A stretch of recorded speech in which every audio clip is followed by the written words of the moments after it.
इस कार्यक्रम के प्रायोजक हैं छयान healthcare India private limited.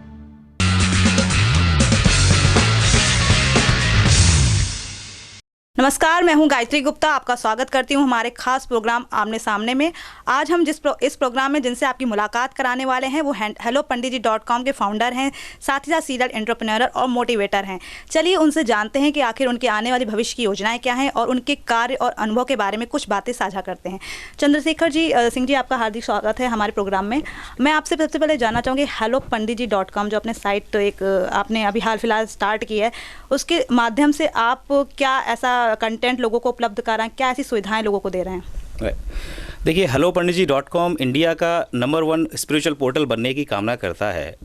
India के अंदर या वर्ल्ड के अंदर कहीं भी जहां हिंदू रह रहे हैं, उन सब की जो धार्मिक आस्थाएं हैं, उनकी रिलीजियस रिचुअल्स जो हैं, जो परंपराएं या पूजाएं, विधि विधान जो वो करना चाहते हैं, उसमें आने वाली परेशानियों को, जैसे कि पंडित जी ढूंढने हैं या सामग्री जुटानी है, या फिर कहीं दूर दराज में रहने वाले विदेशियों को मंदिर के दर्शन या फिर वो वहाँ जगह पर नहीं जा पाते, इन सब चीज़ों को ध्यान में रखते हुए हमने ये पोर्टल लॉन्च किया है। ऑलरेडी इस तरह के पोर्टल मार्केट में हैं, बट हम लोग अपनी कुछ स्पेशल यूएसपी और यूनिक सर्विसेज के जरिए कोशिश ये कर रहे हैं कि हम मार्केट में लीडिंग पोजीशन अगले 18 महीने के अंदर हम अचीव कर लेंगे। और इस पोर्टल के माध्यम से हम लोगों को पंडित जी प्रोवाइड कर रहे हैं किसी भी स्पेशल पूजा के लिए। एक बहुत ही ब्यूटीफुल डिज़ाइन किट है हमारी पूजा सामग्री की।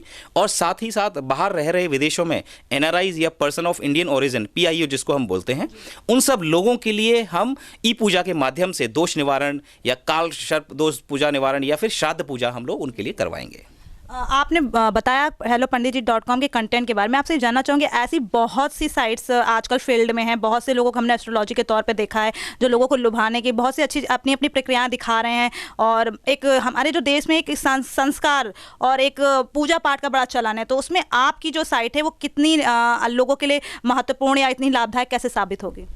देखिए, हमारा जो मेन उद्देश्य है इस वेबसाइट के पीछे वो यही रहा है कि जो इस देश की गौरवशाली और अतीत की रिच परंपराएं जो हैं हमारी वैदिक संस्कृतियों की, उनको लोगों तक, इस यंग जनरेशन और इस टेक्नोलॉजी के बहुत ही एडवांस्ड जो हमारा ये ज़माना हम इस समय रह रहे हैं, उसमें भी उन वैदिक रीतियों को, ये संस्कारों को भूल ना जाए दुनिया।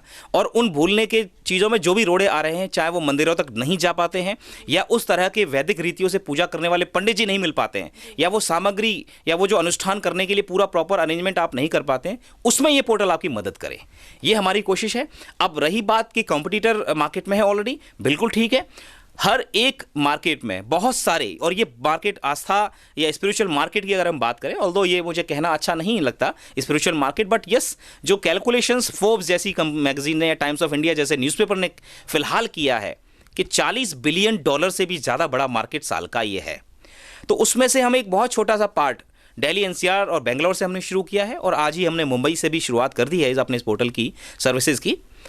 ये पोर्टल के माध्यम से हम ये उम्मीद करते हैं कि एक साल में कम से कम 15 से 20 करोड़ का टर्नओवर पहले एक साल में हम लोग इन 3 शहरों से ही कर पाएंगे। और मार्केटिंग और इनोवेशन दो एक ऐसी चीज़ें हैं जो किसी भी बिजनेस को बहुत ऊंचाइयों तक ले जा सकती हैं या फिर उसे सफल बनाए रखने में काम आती हैं। तो मैं इन चीज़ों में बहुत ज़्यादा बिलीव करता हूं। और मार्केटिंग के अंदर packaging, how you market your product is more important than anything else, and then doing innovation in your marketing and production वे।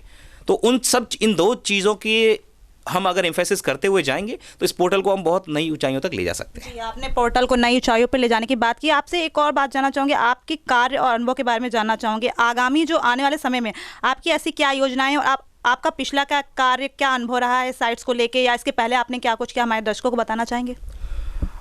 देखिए, मैं एक मिडिल क्लास फैमिली से आता हूँ। मेरी परवरिश राजस्थान में हुई है और ग्रेजुएशन पोस्ट ग्रेजुएशन मैंने आगरा से किया है। उसके बाद मैं दिल्ली में 2002 में आया मैं, और जब 2002 में यहाँ रिसेशन हुआ करता था, 2001 के बाद में 9/11 हुआ। हम एक रूम में 8-8 लोग रहते थे और 1200 रुपये का रेंट भी देना बड़ा मुश्किल होता था। वो ज़माना भी हमने देखा है।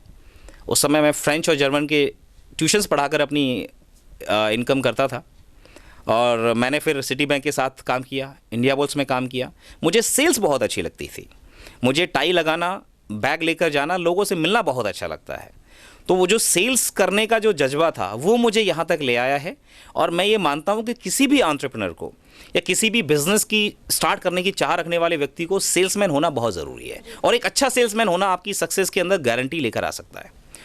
तो सेल्समैन का मैंने जॉब किया है, मैं अच्छी पोजीशंस पर गया। 4 साल के अंदर ही मैं वाइस प्रेसिडेंट वेल्थ मैनेजमेंट के अंदर पहुंच गया था। एंड उसके बाद 2006 में मैंने अपना बिजनेस शुरू किया है। और बिजनेस में भी मैं अलग अलग लाइंस में रहा हूं। जैसे कि 2006 से 8 तक हम लोग रिक्रूटमेंट के बिजनेस में रहे थे। रिसेशन आया 2008 में, तो हम आईटी की ट्रेनिंग और आईटी की सर्विसेज में आ गए, और तब से हम आईटी के बिजनेस में ही हैं। ईश्वर का धन्यवाद है कि उसने मुझे एक बहुत ही क्रिएटिव माइंड दिया है, जिसके जरिए मैं कुछ किताबें भी लिख पाया हूँ, एक क्रिएटिव मोटिवेशन स्पीकर भी हूँ, प्लस कुछ नए नए आइडियाज़ पर मैं काम करता रहा हूँ। ये जो आइडिया है फाइनली जाकर मेरा 11th वेंचर है। इससे पहले 10 वेंचर्स, मतलब 8 से ज़्यादा वेंचर्स में फेल होकर बहुत कुछ सीख अपने दिमाग में और अपने मन में लेकर आगे बढ़ा हूँ। और इस वेंचर से मेरी पूरी उम्मीद है, अपेक्षा है कि ये वेंचर मुझे मेरी वो सारी मेहनत जो 10 सालों की है उसको एक सही मुकाम तक ले जाएगा, और एक अच्छे सफल एंटरप्रेन्योर के रूप में मैं अपने आप को देखता हूँ। आपने एक बात बताई कि आपको 8 साल से मोटिवेशनल, एक प्रोफेशनल स्पीकिंग देने का बहुत शौक है, कि आपका पैशन है कि आप लोगों को मोटिवेट करें, उनके जीवन में जो भी प्रॉब्लम्स आ रही हैं उन समस्याओं को सुलझाने के लिए आपका एक शौक, एक पैशन है। इसके बारे में कुछ बताएंगे आप? देखिए, मोटिवेशन स्पीकिंग जो है मेरा करियर, ऑल्दो मैं ये पैशनेट एज अ मेरा एक हॉबी है, पैशन है। मुझे लोगों को उनके अंदर के पोटेंशियल को रियलाइज़ करवाना, और उस पोटेंशियल को वो रियलाइज़ करें और अपनी ज़िंदगी को सफल बनाएं, ये काम करने में मुझे बड़ा अच्छा लगता है। कुछ चीज़ें ऐसी होती हैं जो आप बड़े दिल से करते हैं, जिसमें आपको सुकून अजीब सा ही मिलता है। तो मेरे लिए मोटिवेशन स्पीकिंग एक ऐसा काम है। 8 साल की उम्र से मैं स्टेज पर हूँ। 3rd क्लास में मैं पहली बार स्टेज पे चढ़ा, आज से लगभग 25-26 साल पहले। और स्टेज फियर मुझे नहीं है, इस बात का मुझे बड़ा फ़क्र है अपने ऊपर, और ये मेरे फादर के ही जीन्स का असर है शायद। 8 साल से लगभग मैं फुल टाइम तो नहीं कहूँगा, बस जब भी मुझे मौका मिलता है कंपनीज़ में, कॉलेजेस में, या मेरे आसपास के जो लोग हैं, फ्रेंड्स हैं, वो मुझसे मोटिवेशन या करियर गाइडेंस लेते हैं, तो उसमें मुझे बड़ा उनको मदद करने में अच्छा लगता है। पिछले 1 साल से मैंने अपने आप को as a professional motivation speaker establish किया है। करीब 40 से ज़्यादा मैं सेशंस, अपने ओपन सेशंस भी हैं जिसमें कॉलेजेस, कंपनीज़, वो मैं डिलीवर कर चुका हूँ, और ठीक ठाक लेवल से मुझे अब लोग जानते हैं। आप एक पोएट हैं, राइटर हैं, और एक एंटरप्रेन्योर हैं और मोटिवेटर हैं। साथ ही साथ मैंने सुना है कि आप एक यज्ञ का आयोजन करा रहे हैं मोदी जी को, प्रधानमंत्री मोदी जी को लेके, जिसने अभी फिलहाल उसमें कुछ समय बाकी है, लेकिन फिर भी वो विवादों में काफ़ी आ रहा है। तो क्या लगता है उसके पीछे की जो ये यज्ञ करा रहे हैं वो आपका कहीं नरेंद्र मोदी जी के प्रति कोई समर्पण है, उनके प्रति कोई भावना है, या फिर ये दिखाना चाहते हैं आप विरोधियों को कि नहीं, अभी मोदी जी की जो लहर है वो बरकरार है और हम आपको इस यज्ञ के माध्यम से मुँह तोड़ जवाब देंगे? क्या कुछ ऐसा है? देखिए, यज्ञ के जरिए मुंह तोड़ जवाब जैसा वर्ड तो मैं नहीं चाहूँगा बोलना, और इसमें कोई शक नहीं है कि श्री नरेंद्र मोदी जी इस देश के अभी तक हुए जितने भी प्रधानमंत्री हैं स्वतंत्रता प्राप्ति के बाद से, उनमें सबसे कर्मठ, योग्य और ईमानदार प्रधानमंत्री के तौर पर मैं उनको देखता हूँ।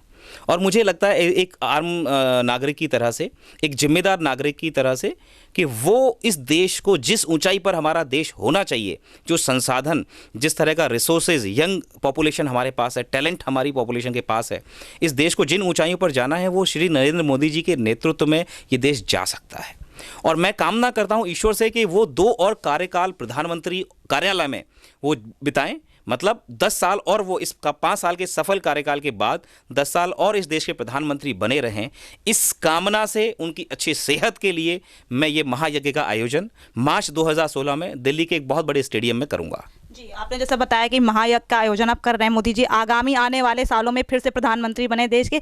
मैं जानना चाहूँगी, जो इतना बड़ा आप बड़े स्तर पर आयोजन करा रहे हैं महायज्ञ का, अकेले आप अपने बेस पे करा रहे हैं, या आपके साथ भी यहाँ पे कुछ लोग जुड़े हैं जो इस आयोजन में आपकी जो मदद है, सहायता कर रहे हैं? आपने सुना होगा, मैं तो चला था अकेला ही जानिबे मंजिल, लोग जुड़ते गए और कारवां बनता गया। तो ऐसा होता है कि शुरुआत में एक आइडिया या एक कॉन्सेप्ट या एक अच्छी पहल आदमी, एक इंसान अकेले करता है, और उसका साथ देने वाले वो सब लोग उसके साथ जुड़ जाते हैं जो उस राय में, उस कॉन्सेप्ट में बिलीव करते हैं। और मेरा ये मानना है कि आज मोदी जी के निंदक भी हैं, ठीक है, उनका एक अपना वैचारिक मतभेद हो सकता है उनसे, लेकिन मैं ये जानता हूँ, और ये विरोधी भी उनके जानते हैं अपने दिलों में, कि मोदी जी से अच्छा प्रधानमंत्री आज के दौर में तो और कोई नेता है नहीं इस देश के लिए। तो ये मेरा समर्पण कह लीजिए आप इस देश के लिए। मोदी जी एक बहुत अच्छे लीडर हैं, बिल्कुल उनके लिए मेरी भावनाएं समर्पित है कि वो प्रधानमंत्री के तौर पर बने रहें, और मैं उनके सफल नेतृत्व की कामना अपने देश के लिए, मेरे जैसे युवाओं के उज्जवल भविष्य के लिए मैं करूंगा कि वो इस देश में जो startup India, stand up India, इसी तरह के अच्छे अच्छे कॉन्सेप्ट वो लेकर आ रहे हैं, जिसमें मैं आपको बताना चाहूँगा कि हमने एक प्लान किया है, कुछ एक्स MPs हैं उनके साथ मिलकर मोटिवेट इंडिया के नाम से एक हम कैंपेन चलाएंगे, जिसमें कि हम startup India, stand up India के साथ उसको जोड़कर मोदी सर के साथ में हम ये पेश करेंगे। तो मोटिवेट इंडिया भी होगा कि लोगों में वो कोशिश कर रहे हैं कि निराशा के भाव ना हो, उनमें सपने देखने की जो एक असमर्थता हम लोगों में देखते हैं आज, बड़े सपने देखने की, क्योंकि समाज नेगेटिव चीज़ें ज़्यादा आपके सामने पेश करता है, आपको ये दिखाने की कोशिश करता है कि आप ये नहीं कर सकते, वो नहीं कर सकते। तो मोटिवेट इंडिया एक ऐसा कैंपेन होगा जो लोगों में उन सपनों को देखने की ताकत, मानसिक तौर पर उनके दिलों में वो जोश भरने का काम करेगा। टोकना चाहूंगी, एक प्रश्न आपसे पूछना चाहूंगी कि यज्ञ का आयोजन करा के आप क्या ऐसा साबित करना चाहते हैं? यज्ञ के अलावा भी मोदी जी को खुश करने के और भी रास्ते हो सकते हैं, तो सिर्फ मोदी जी के लिए यज्ञ का आयोजन कराना, ये कुछ समझ में नहीं आया, इसके पीछे की थ्योरी क्या है, कुछ बताएंगे आप? देखिए, मोदी जी को खुश करने की बात नहीं है। जब आप किसी भी व्यक्ति को, और जबकि वो व्यक्ति विशेष हों, उनके प्रति अगर आपके मन में और आपकी आत्मा में समर्पण है इस देश के लिए, देखिए इस चीज़ को थोड़ा सा उदार हृदय होकर कोई व्यक्ति देखे, जब ईश्वर में प्रगाढ़ आस्था उसकी हो, तो मीराबाई ने तो जहर पी लिया था कृष्ण जी की आस्था में, ठीक है। तो मीराबाई अगर अपने डिवोटी के लिए, जिनके प्रति उनके दिल में और मन में आस्था, इतना असीम प्यार था, वो जहर का प्याला पी सकती हैं, तो आम आदमी जब हम देखते हैं कि क्रिकेटर्स के लिए या अमिताभ बच्चन जी के लिए मंदिर बनाए जा सकते हैं, तो जो ये आस्था का रूप है, उसको मैं देश के लोगों के साथ मिलकर वो उस पर्सन के लिए ईश्वर से मैं आशीर्वाद मांग रहा हूँ। ये मोदी जी के खुश करने के लिए नहीं, ये मोदी जी की जिंदगी के लिए, उनकी सलामती के लिए, और 2 और कार्यकालों की कामना करते हुए ईश्वर से हम यज्ञ कर रहे हैं, उनको रखते हुए। तो इस यज्ञ का नाम हमने मोदी महायज्ञ रखा है, और पहला मोदी महायज्ञ 2016 की मार्च में होगा। इसका मतलब ये है कि आने वाले सालों में भी ये होगा। यानी ये आयोजन अगर सफल हुआ, ये महायज्ञ सफल हुआ, तो कहीं ना कहीं आपको पॉलिटिक्स, जो आप इतना आपने एंटरप्रेन्योर, पोएट, राइटर से आपके जाने जाते हो, कहीं ना कहीं पॉलिटिक्स में भी आपके कदम देख सकते हैं फिर, अगर ये महायज्ञ सफल हुआ तो? नहीं, मैं ये तो नहीं कहूँगा कि महायज्ञ सफल हुआ तो मैं पॉलिटिक्स में जाना चाहूँगा। मुझे नहीं पता, ये प्लान्स फ्यूचर के कुछ हो सकते हैं, बट फिलहाल मेरा जो मेन मोटिव है कि मैं एज ए एंटरप्रेन्योर अपने आप को एक सफल व्यवसायी, एक उद्यमी बनाकर अपने जीवन को सफल करूं, और साथ ही अपने मोटिवेशन सेमिनार्स और टॉक से जितने ज़्यादा लोगों तक उनकी पब्लिक लाइफ में मैं जितना अच्छा कर सकूं वो है। बाकी तो फ्यूचर का तो अभी कुछ कह नहीं सकते। बाकी फ्यूचर का कुछ और नहीं कह सकते। ये थे हमारे साथ चंद्रशेखर सिंह जी, जो hellopanditji.com के फाउंडर हैं, मशहूर एंटरप्रेन्योर हैं, और साथ ही साथ मोटिवेशनल स्पीच भी देते हैं, लोगों को मोटिवेट करते हैं ज़िंदगी की समस्याओं से समस्याओं को हल करने के लिए। तो ये था आज का हमारा खास प्रोग्राम आमने सामने का। अगली बार फिर मुलाकात होगी किसी खास व्यक्ति के साथ, किसी खास शख्स के साथ। तब तक के लिए नमस्कार। इस कार्यक्रम के प्रायोजक हैं Shreyank health care India private limited.